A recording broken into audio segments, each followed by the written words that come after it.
Bonjour à toutes et à tous, vous écoutez Le Lirez-vous, le podcast qui parle de livres sans prise de tête. Ça y est, c'est l'été, alors voici une sélection de livres de poche pour pouvoir lire en vacances sans trop alourdir la valise. Allez, c'est parti. Je commence avec un roman ultra court, Que sur toi se lamente le tigre, d'Emilienne Malfatto, chez Flammarion. Dans l'Irak rural d'aujourd'hui, sur les rives du Tigre, une jeune fille va franchir l'interdit absolu. Hors mariage, une relation amoureuse, comme un élan de vie.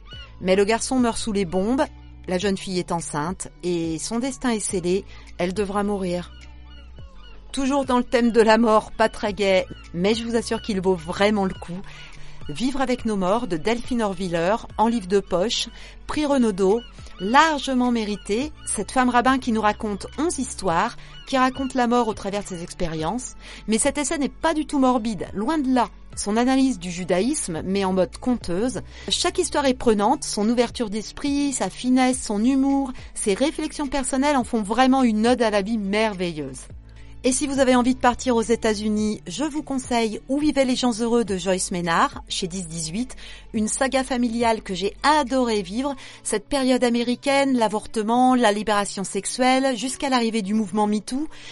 Eleanor, elle est généreuse, vivante, et même si elle est loin d'être une mère parfaite, eh bien cette façon de vouloir donner tout à ses enfants à tout prix, son combat intérieur pour tout concilier, bonheur, amour, coup de vie, il m'a touché énormément. Si vous avez envie de lire une histoire vraie, numéro 2 de David Fuenkinos existe également en poche. Si lire l'histoire du petit garçon qui a loupé le rôle d'Harry Potter de peu vous intéresse, décrypter les ravages possibles lorsqu'on rate une opportunité, quelle qu'elle soit, eh bien Fuenkinos il arrive à nous entraîner. On a forcément tous à un moment de notre vie été conditionnés par un échec. Vraiment, il faut lire ce roman, il est fascinant. En roman policier, histoire de changer un peu, si vous ne connaissez pas, il faut lire Eva Björg Exdottir. 3 tomes à ce jour, tous les 3 en poche. Ça nous parle d'Elma, qui est inspectrice et de retour après 20 ans passés à Reykjavik.